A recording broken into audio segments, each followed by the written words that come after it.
Invasion des hôpitaux, c'est un programme du Centre international d'évangélisation, mission intérieure africaine qui vise à soutenir et réconforter les malades dans tous les centres de santé du Burkina Faso. Et c'est le seul titre au menu de cette édition. Mesdames et messieurs, bonsoir et merci de nous témoigner votre fidélité sur la télévision de la famille.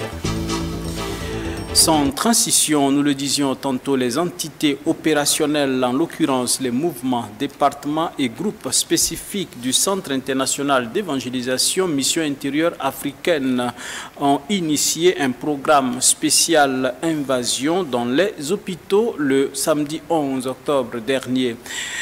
Ce vaste programme a consisté à les soutenir et réconforter les malades à travers toutes les régions du Burkina Faso. Une équipe a ainsi été au CHU Yalgado Ouedraogo pour apporter soutien et marque de compassion à la structure et à ses pensionnaires, bien entendu. L'on en sait davantage dans ce reportage signé Tounda Sida Salam Ouedraogo et Yannick Kabouri. J'étais malade et vous m'avez visité. C'est inspiré de ces propos de Jésus-Christ, tiré de Matthieu 25, le verset 36, que le Centre international d'évangélisation, mission intérieure africaine, s'est déporté au centre hospitalier universitaire Yalgado Ouedraogo ce samedi 11 octobre 2025. À travers ce programme spécial Invasion des hôpitaux, le CIE MIA est venu apporter un soutien de marque du réconfort aux malades de cette structure sanitaire. C'est une journée où nous croyons que le Christ lui-même va au pied des malades. Puisqu'il est dit dans Matthieu 25, « J'étais malade et vous m'avez visité ».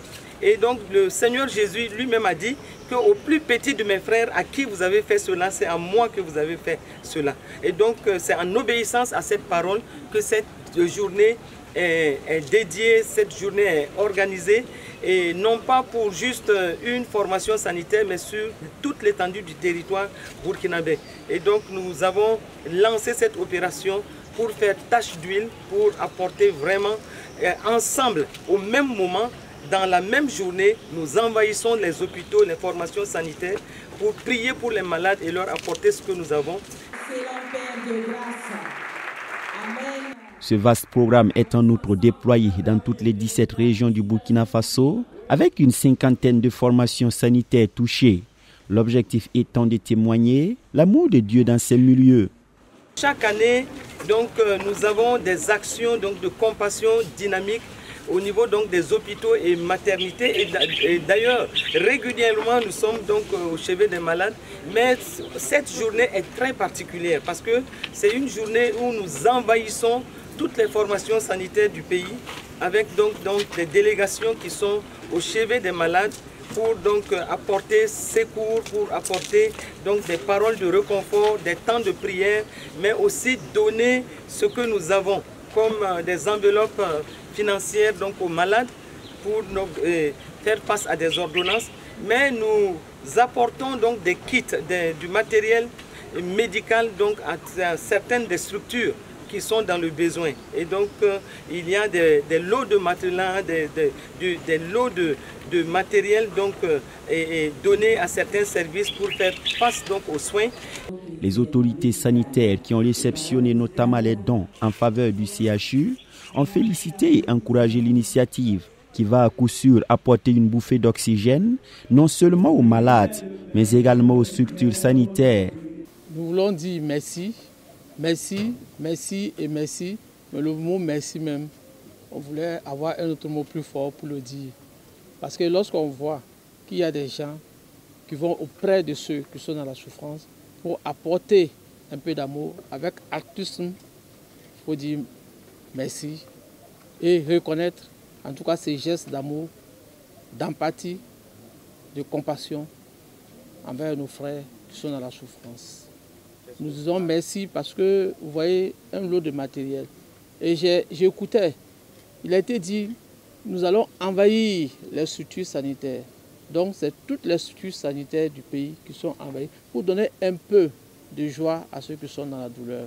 Dans la santé, on parle de la prise en charge holistique du malade. Ça veut dire que aussi bien il faut soigner l'organe malade, il faut soigner justement son volet psychologique et l'aspect social.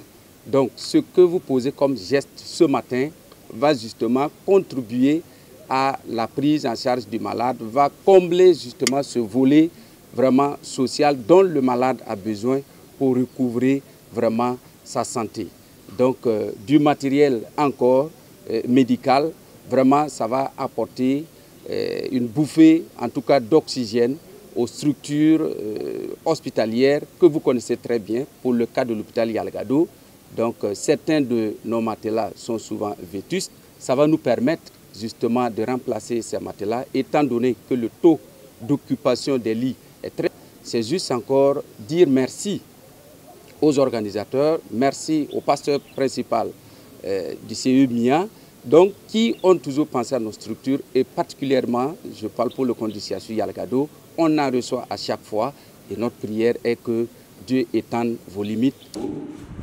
L'opération aura mobilisé plus de 1000 membres du CIE MIA au cours de cette journée du 11 octobre 2025.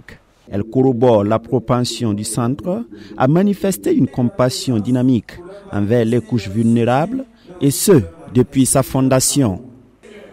Guéris les blessures invisibles, guéris les traumatismes, guéris les deuils.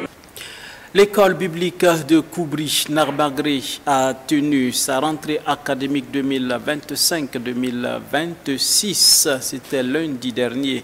Plus de 400 étudiants sont inscrits pour acquérir des rudiments nécessaires à l'exercice du ministère pastoral.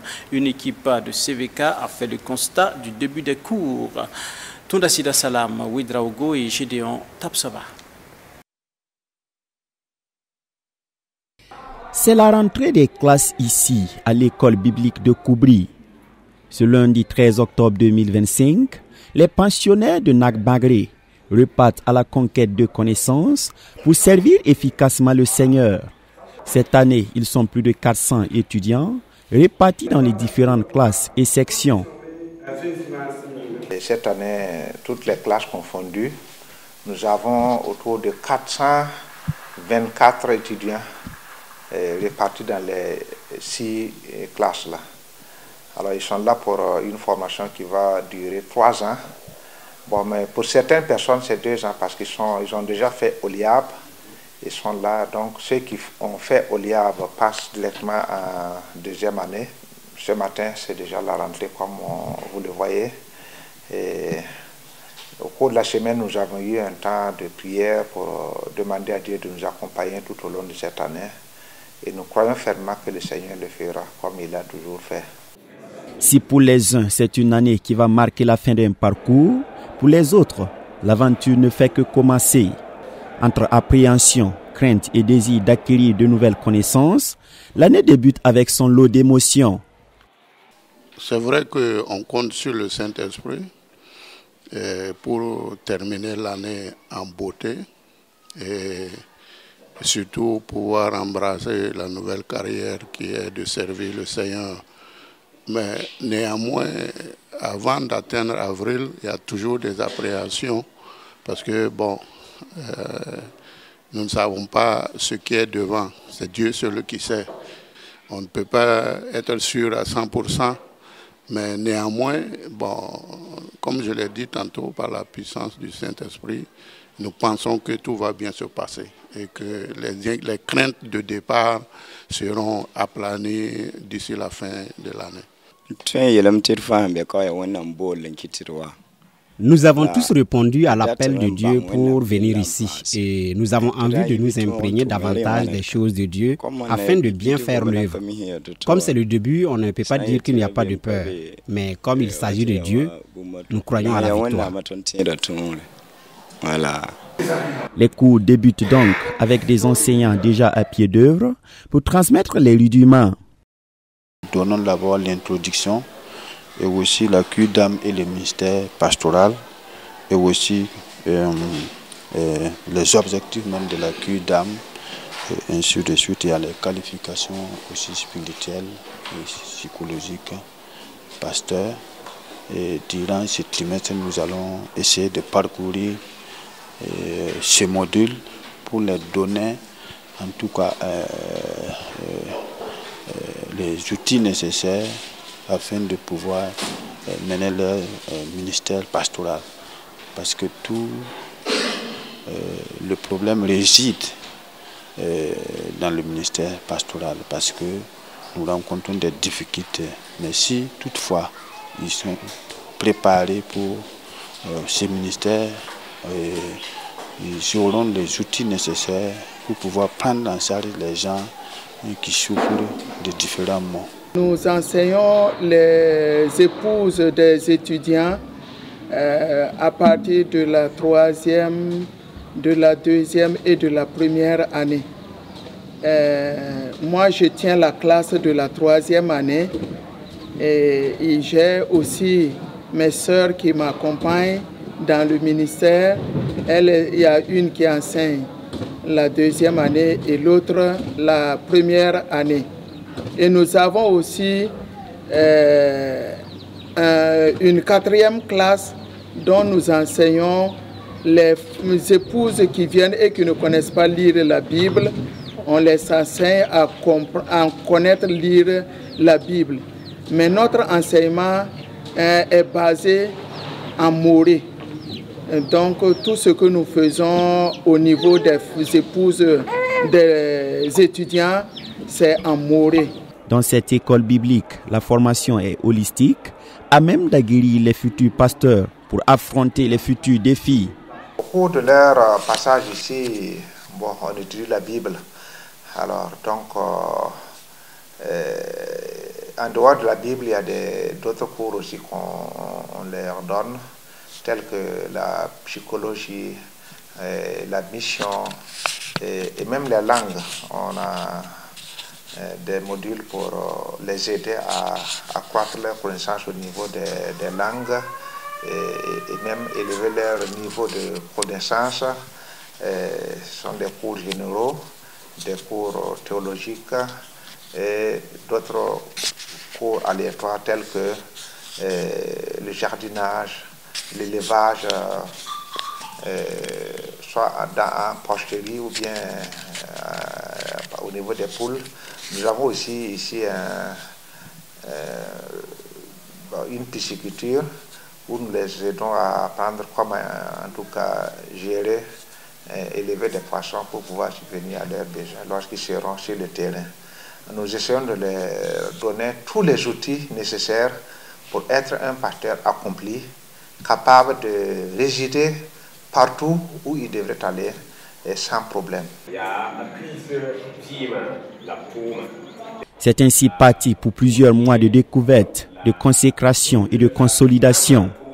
À la fin de cette année académique, il est attendu la sortie de la 82e promotion en avril prochain. Une nouvelle œuvre musicale de belle facture dans les discothèques évangéliques. En effet, la chorale féminine de l'église des Assemblées de Dieu Temple Giovannissi II de Pasani a dédicacé ce dimanche son album intitulé Regi Waugre. C'est à l'église Temple Giovannissi II, située dans le quartier de Pasani de Ouagadougou, que cette œuvre musicale de 6 titres a été dédicacée en présence de nos confrères Abibalaï Bouraïma et Gédéon Tapsoba.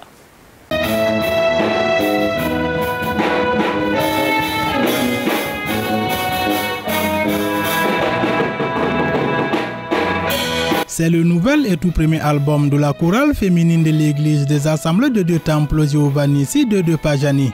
Composé de 6 titres et chanté entièrement en langue nationale morée, le nouvel album a été présenté aux journalistes et aux fidèles chrétiens venus de toute la région ecclésiastique de Tampuy le dimanche 12 octobre 2025 à travers une cérémonie de dédicace.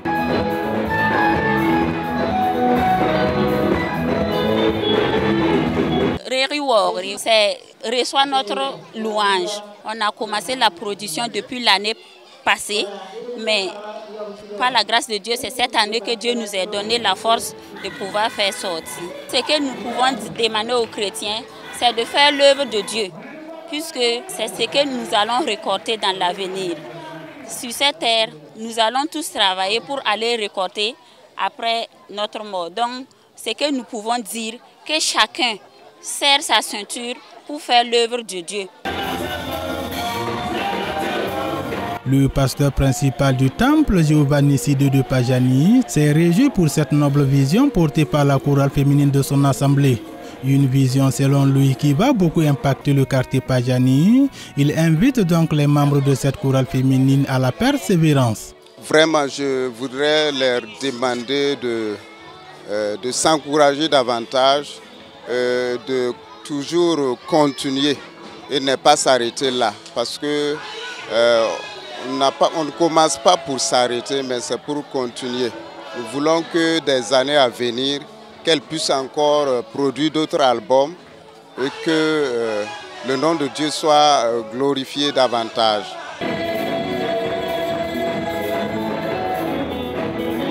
Sollicité pour parrainer la cérémonie de présentation de ce nouvel album, le pasteur Edouard Ramdé n'a pas hésité à mettre la main à la poche pour donner cette cérémonie toutes ses belles couleurs. Il s'est réjoui pour le contenu de cet album qui a été présenté par des prestations de la chorale. C'est pour nous une grande joie et vraiment une grande considération. Lorsque le pasteur Abdoulaye Sawadro est venu me voir, qu'il voudrait me demander d'être le parrain, en tout cas, je n'ai pas trouvé d'inconvénient. J'ai accepté parce que c'est vraiment une considération. Donc j'ai accepté parrainer la sortie de leur premier album. En tout cas, vraiment, je suis vraiment réjoui pour tout ce qui s'est passé ce soir. En tout cas, je suis vraiment content. On a vu quand même que les femmes se sont vraiment préparées. Elles ont pris vraiment du temps, elles se sont vraiment données. En tout cas, voyant leurs prestations, vraiment, c'est très bien. Elles se sont vraiment beaucoup préparées. En tout cas, c'est vraiment bien. Je les apprécie beaucoup. Que le Seigneur vraiment les bénisse et les accompagne toujours à aller de l'avant. Un premier album de belle facture sorti, la chorale féminine du temple Giovanni Sido de Pajani se donne pour perspective de produire davantage des albums évangéliques afin de faire entendre l'évangile ceux qui ne l'ont pas encore entendu.